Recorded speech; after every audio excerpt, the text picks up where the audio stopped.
Hi எல்லோரும் எப்படி இருக்கீங்க? Welcome back to my channel. இன்றைக்கி சிக்கனை வச்சு ஈஸியாக பண்ணக்கூடிய ரெசிபி தான். ஒரு வாட்டி நீங்கள் ட்ரை பண்ணி பார்த்தீங்க அப்படின்னா திரும்ப திரும்ப ட்ரை பண்ணக்கூடிய ரெசிபி தான். அவ்வளோ சூப்பராக டேஸ்ட்டாக இருக்கும். சிம்பிளாக பண்ணக்கூடிய மெத்தட் தான் நான் உங்களுக்கு இன்றைக்கி சொல்லித்தர போகிறேன். ஃபஸ்ட்டு சிக்கன் கொஞ்சம் மீடியம் பீஸாக கட் பண்ணிக்கணும். என்றைக்கும் இல்லாமல் இன்றைக்கி எனக்கு லெக் பீஸாக வாங்கிட்டு வந்திருந்தாங்க. ஸோ இதை வச்சு தான் அந்த ஈஸியான ரெசிபி நான் இன்றைக்கி பண்ண போகிறேன். நீங்கள் பெரிய பெரிய பீஸாக போடுறீங்க அப்படின்னா இந்த மாதிரி லெக் பீஸை இடையில 2-3 கிராஸ் வெட்டு கொடுத்துக்கலாம். வெட்டு கொடுத்தீங்க அப்படின்னா அந்த மசாலா உள்ளே இறங்கும். நல்லா சிக்கனை கழுவி எடுத்துட்டு தண்ணி இல்லாமல் நல்லா வடித்து இந்த மாதிரி எடுத்துக்கணும். எடுத்ததுக்கப்புறமா ஃபஸ்ட்டு பார்த்தீங்க அப்படின்னா ஜிஞ்சர் கார்லிக் பேஸ்ட், அதுக்கப்புறம் பார்த்தீங்க அப்படின்னா சால்ட்டு,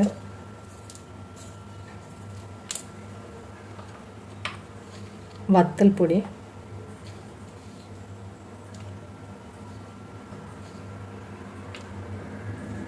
இறைச்சி மசாலா, மல்லிப்பொடி,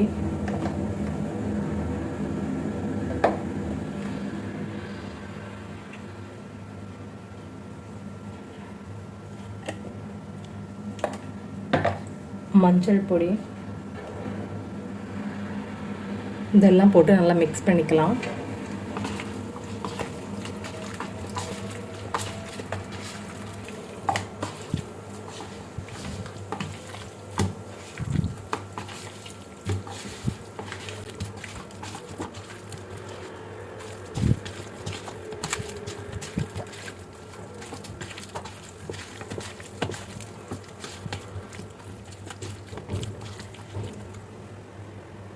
சிக்கன் பண்ணுறதுக்கு சிக்கனை நீங்கள் நேரத்தை பார்த்துருப்பீங்க. எல்லா மசாலாவும் போட்டு மேக்னேட் பண்ணி வச்சுருந்தேன்.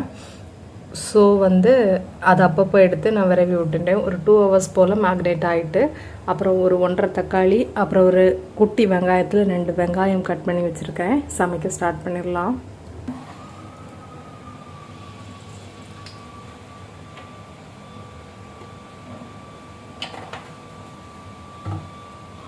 ஆயில் போட்டுட்டு ஆயிலில்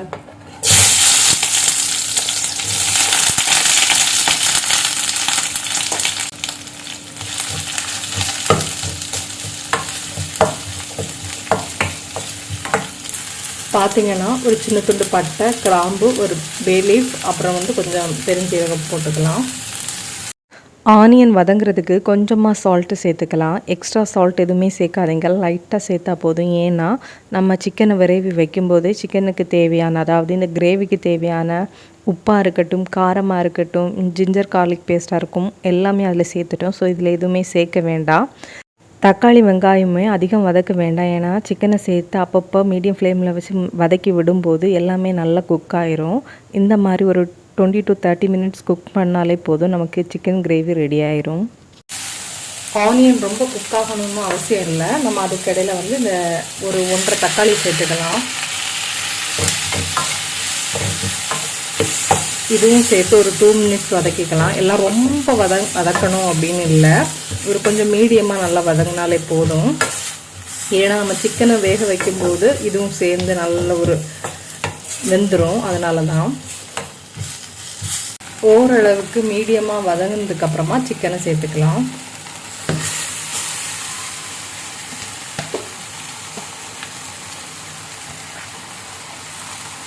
தண்ணி எதுவுமே சேர்க்க வேண்டாம்.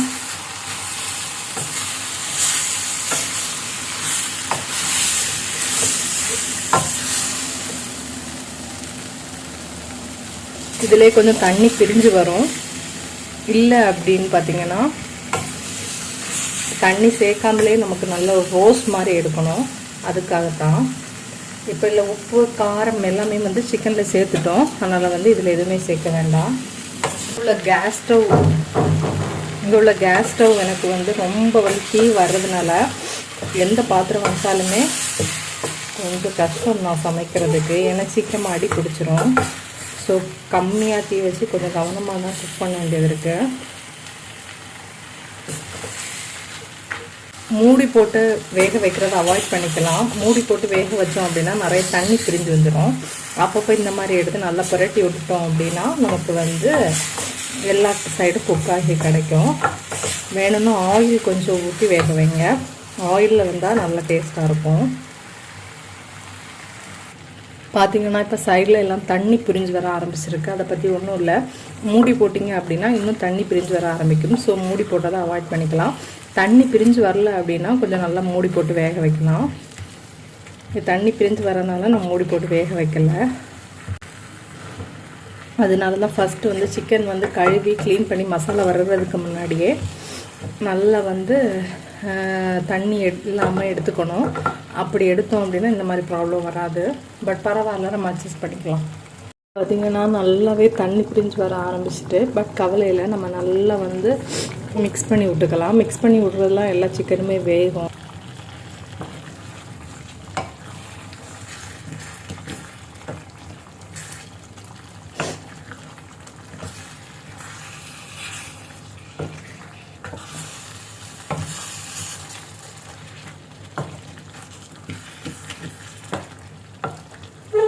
20 to 30 minutes சிக்கனை நல்லா மிக்ஸ் பண்ணி அப்பப்போ ஒரு 5 minutes ஒருக்கா மிக்ஸ் பண்ணி விட்டு வேக விட்டோம் அப்படின்னா இந்த மாதிரி சிக்கன் கிரேவி ரெடி ஆயிரும். இந்த மாதிரி சிக்கன் கிரேவி பார்க்குறதுக்கு மறக்காமல் சேனலை சப்ஸ்கிரைப் பண்ணி சப்போர்ட் பண்ணுங்கள். இந்த வீடியோ பிடிச்சிருந்தா மறக்காமல் லைக் பண்ணுங்கள். வாங்க சாப்பிட்லாம். உங்கள் வீட்டில் இன்றைக்கி என்ன ஸ்பெஷல் அப்படின்னு சொல்லிட்டு மறக்காமல் கமெண்ட்ஸில் சொல்லுங்கள். இன்றைக்கி எங்கள் வீட்டில் ரைஸ், ரசம், அப்புறம் நீங்கள் பார்த்த இந்த சிக்கன் கிரேவி ரெசிபி தான். சூப்பராக இருந்துச்சு. கண்டிப்பாக நீங்கள் எல்லாருமே இதை ட்ரை பண்ணி பாருங்கள். ட்ரை பண்ணி பார்த்துட்டு எப்படி இருந்துச்சு அப்படின்னு கமெண்ட்ஸில் சொல்லுங்கள். வேணும் அடி பிடிக்குது அப்படின்னா கொஞ்சமாக தண்ணி சேர்த்துக்கோங்க. ஒரு வீடியோவில் சந்திக்கலாம். பாய்.